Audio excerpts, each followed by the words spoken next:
The altar call, the anxious bench, and new measures of the 19th century American landscape. I think we've all been influenced in the South of this revivalist methodology. It has incorporated itself into our liturgies. Baptist historian Michael Haken says that the altar call has kind of surpassed the supper in regards to many Southern Baptist liturgies as the climax of the liturgy.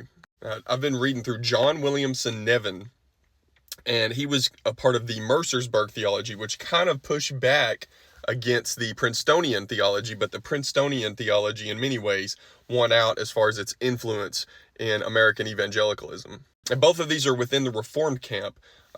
Mercersburg was more of kind of German Reformed. So I think he wrote this in, or maybe published it in 1844. So this is right when a lot of this stuff is happening.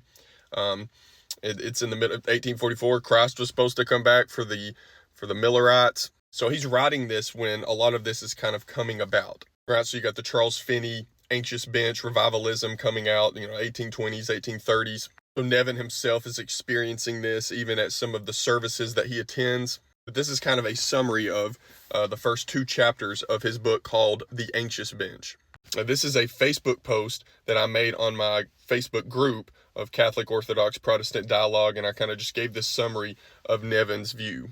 So looking at new measures, 19th century methodology, and American evangelicalism. Within the Reformed world, you really have the two opposing views in the 19th century, Princeton versus Mercersburg. And though obviously the Princeton theologians would also speak against the new measures and revivalism, this comment on the altar call and the new measures system comes from the Mercersburg figure, John Nevins.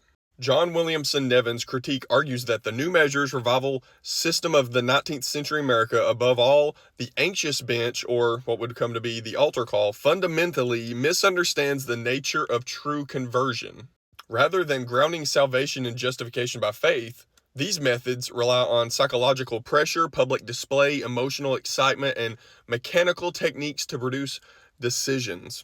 The result is a shift from inward spirit-wrought faith to outward acts and intense feelings as the supposed proof of grace. Nevin warns that when such practices are treated as beyond criticism because they appear to save souls, the church abandons biblical discernment and opens itself to false excitement, masquerading as revival.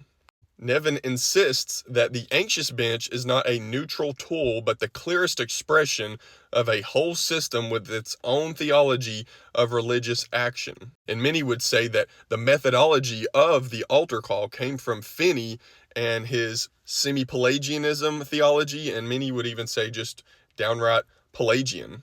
This understanding of kind of a hyper free will of the human, and we have to use these new measures in order to get them to emotionally come to Christ.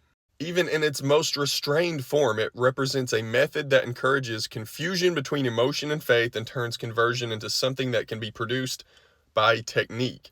He says if this practice is accepted as normal or necessary, the historic church itself will be altered in character, worship, reordered around excitement, ministry, around results, and assurance around feelings rather than Christ.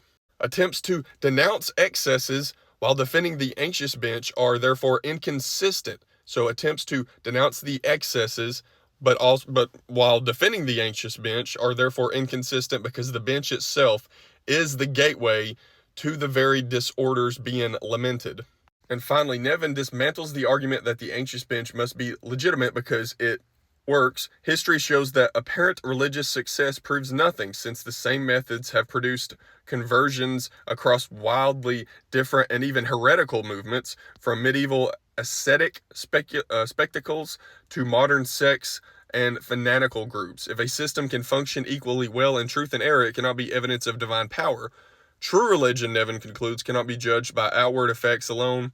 Only what flows from inward spiritual reality has lasting value. For this reason, he calls the church to openly reject the anxious bench and the new measures system as a dangerous distortion of genuine revival and evangelical faith.